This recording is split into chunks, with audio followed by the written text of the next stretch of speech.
Hi guys and welcome back to another DrAce video, and today we're going to be playing MotoGP 23. It is time for the Japanese round. It is time for round 14. It is Motegi.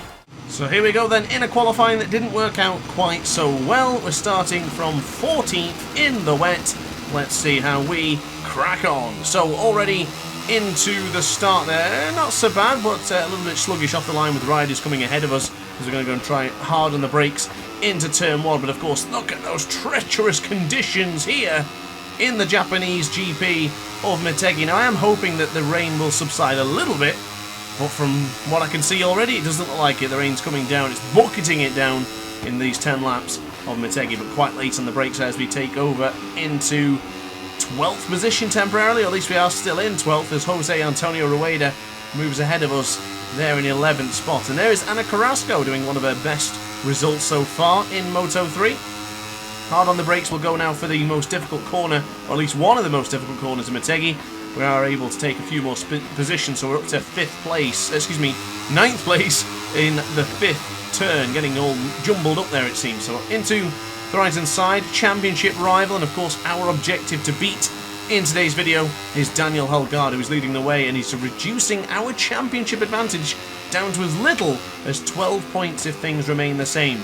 But you better believe I'm not going to allow that to happen, so we'll definitely claw back some points in the latter stage of this Grand Prix. But now into the left hand side for the V corner, in there in 12th place still, so we're not really moving much quicker forward. 1.8 seconds behind Daniel Holgado now, but I do know that the AI tend to struggle with the 90-degree corner after this one here, so losing spots into the hairpin, struggling to turn in with the 658 Quadricorsa Honda, but back into power steering 2. I do find that the power delivery is much easier to maintain, but we're going to need power steering 3 for those straights. So into the braking part, look at the amount of riders that are too hesitant upon the front brake, and we go into the 90-degree corner after claiming a couple of positions ahead of Lorenzo Fallon now, who got the podium in Catalonia in our Moto3 season. Now into the very difficult corner of 13, then into victory corner. I wanted to turn in quite aggressive there, but where Joel Kelso was on the track, I just couldn't get past Joel, so unfortunately we did lose a bit of time to the Aussie ahead of us. But there is the subscribe button. If you are enjoying the content so far, then why not hit the subscribe button? I assure you this race is going to keep you entertained for as long as I possibly can, so why not hit that button? But anyway, back to the action. May need to go back into power setting 3, so let's jump it up and let's see if we can catch up to Kelso and Munoz. Just one position ahead of the CF Moto rider ahead of us. Lorenzo Fallon looks like he's still there behind us. There is the green CIP KTM. Just notice there's no there's nothing on his dash there, so maybe electronics failure for Lorenzo Fallon. But now hard onto the brakes we go for the difficult right-hander of turn 5. Whoa, riders sitting up there. He's seen Kelso do the same, and was it Jama Masia? No, in fact it wouldn't have been. It would have been Tatsuki Suzuki was sitting up quite abruptly for the 5th corner of lap 2. Are we able to close in and take advantage of those slight mishap from Kelso and Suzuki? A little bit sluggish into turn 7. Back into the right-hander for turn 8. This is the S-curve. Still not able to close in. The rain's still coming down, but look how much spray there is being kicked up from the back of the bikes. Quite a lot. It's difficult to see, even in this perspective. You can imagine what it'd be like in helmet cam. Probably not very easy to see where you're going. Well, hard on the brakes we go again. That's going to clip into the back of Kelso. Thankfully we didn't, but that's compromised our exit speed into the hairpin curve. Should be solid though on this straight. With a bit of slipstream enabled, we might have a chance to dive up on the inside for the 90-degree corner. Let's see what can happen then. Hard on the brakes we go. Right down easy boot, just skipping across the tarmac, up into the right-hander, going through on Munoz as well. That is 3 riders in 1 corner. Stellar work for the World Championship leader of this Moto3 class. Difficult to turn in for the victory corner. Munoz is beginning to push us a little bit. Had an incident with, can't remember which ride it was now as a matter of fact. It might have been Artigas in that qualifying, where he just got too close to me in the victory corner and just shoved me wide. The AI just didn't yield, and whoa, this rider's going wide. That is Yamanaka in his home GP, has gone wide into turn 1 and has compromised his exit for a brilliant podium position for him. And there goes the fuel indicator. Good to see that's changed. It was not ideal to have it the same as the long lap penalty, but that is... Whoa, that's way too wide into turn 3. Looks like Masia was doing the same thing, so Masia, Yamanaka, ourselves all beginning to struggle to get these Hondas stopped. Maybe not with the KTM. I guess Yamanaka is on the KTM or the gas, let's say. So all the bikes tend to be struggling in this corner here for turn 5. Look at Munoz. If there was ever AI that actively replicates a real rider's style, it would be right there with David Munoz picking up like 3 or 4 riders. Crazy. And with Masia taking over the front, it's down to 20 points is the championship lead. As this race progresses, don't forget, the championship progresses as well. So we're going to be that much closer to the most important Grand Prix weekends of Moto 3. So bear that in mind because... Oh, Masia's way out wide! Where is Masia going? He needs another ticket to get back into the circuit. Where was he going? He was so far away. But never mind, Masia's right in there with him again. So Yamanaka, after making that mistake into turn 1, has fought back tremendously to get into the second position. Now we only need to go hard on the brakes to move past 3 of these riders, and I tell you what, we could be in for a podium here. From 14th on the grid, looked pretty bleak to start it off, but up on the inside of Xavi Artigas we go, into the 90-degree corner. Artigas is going to push me back. Not quite. The CF Moto wasn't able to get through on the Honda at this stage of the Grand Prix, but now into the difficult left-hand side here for 13, then back into the right for 14. Look at the confidence there. Just don't have anything going to the right-hand side for the victory corner. Really difficult stuff, this, and these treacherous conditions aren't filling me with confidence. I've not done hardly any time on the wet in this class. And there's Yamanaka going wide again. And the yellow flags are out. It doesn't say which sector it is. Oh, you can see actually in the graphic in the bottom left-hand corner of your screen, riders all over the place. Big bunch behind us as well, so we don't really want to be engaging in battle. Otherwise, we'll be getting involved with that. Yamanaka tries to fight back against Masia, and Masia still holding on. You have to think if Masia and Yamanaka hadn't been making those mistakes, they'd be further ahead than what Holgado is now. 1.8 seconds is the gap. Holgado holding firm in the early stages Grand Prix, and Masia's off the circuit again. How is he keeping it on the... Oh no, that's not a good time to re-enter the track. How is he staying aboard the motorcycle when going out so wide? Questions with no answers, ladies and gentlemen, I'm afraid to say. So into the left-hand side for turn 7. Holgado is a blip in the distance, 1.5 seconds ahead of us. He is on circuit as we just clip into the S-curve. Here comes Masia.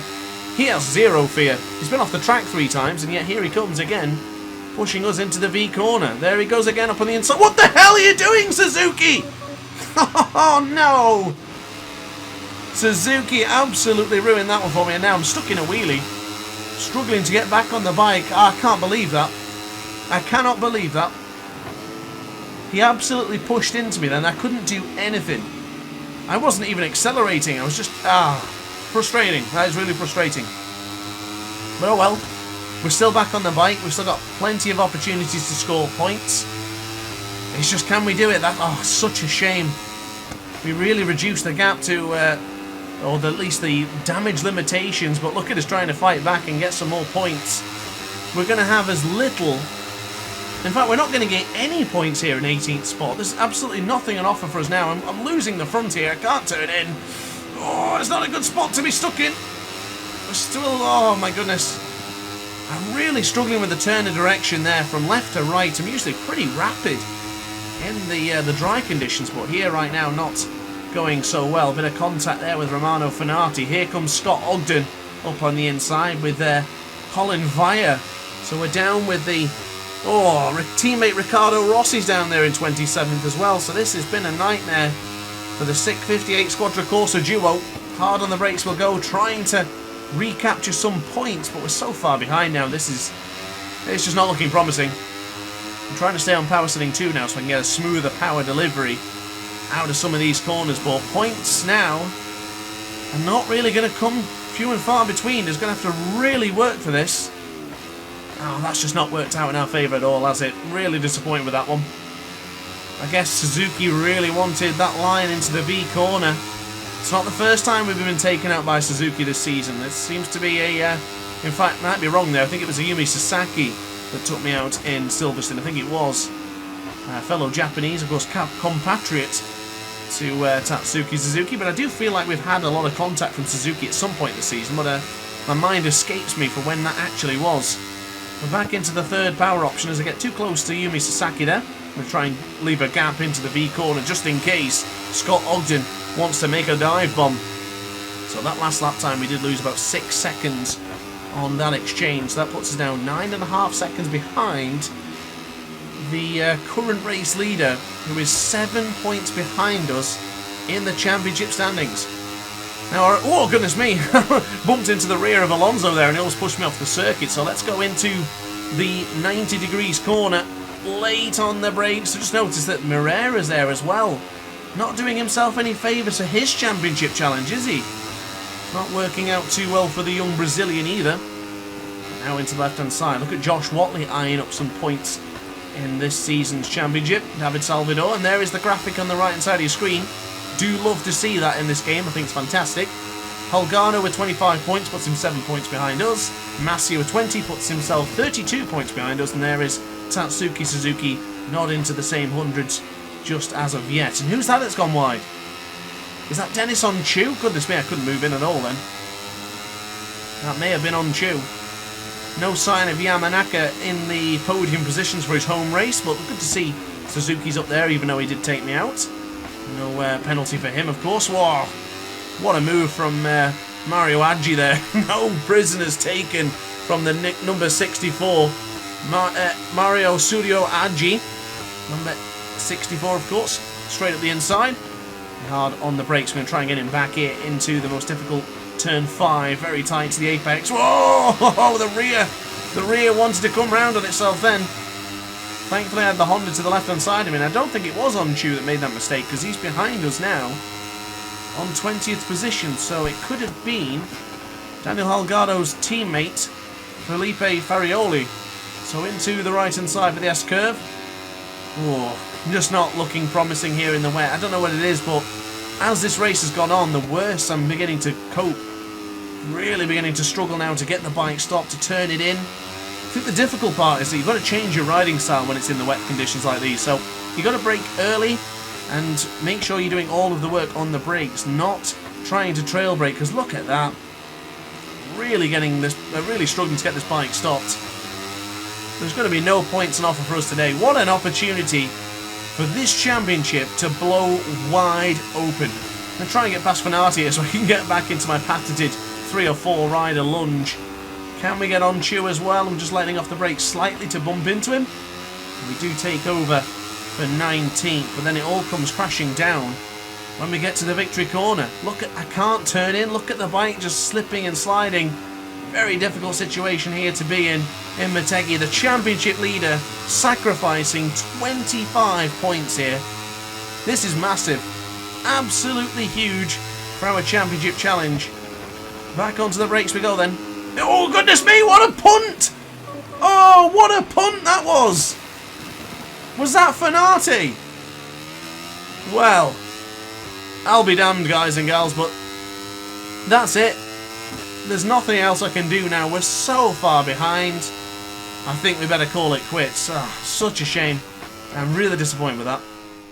Well, there you are then, guys. Just not our day today. Daniel Holgado does take the 25 points with Yamamasya and Suzuki joining him on the podium. What a great run of form those two were on. The two Leopard duo just looking so promising, and they're just doing wonders for their aspirations in the team's championship. Well, of course, we are still leading the World Championship, but by the thinnest margins of just 7 championship points. Holgado in second there, 7 points behind. Masia 32, and Suzuki puts himself to 38 points behind. A lot more life left in this championship, ladies and gentlemen. So make sure you don't go anywhere. Make sure you subscribe to watch the rest of our Moto3 Championship. So guys, thanks for watching. Don't forget to like, comment and subscribe, and I'll see you in tomorrow's video. Thanks for watching, and ciao for now. Oh hi, didn't quite see you there. Good to see you're still here. If this video didn't quite sate your appetite, then why not watch some more DrAce content by clicking the video shown on screen now. Furthermore, if you would like to follow me on social media, you can do so now with the links down in the description. Consider subscribing so you don't miss a single DrAce video.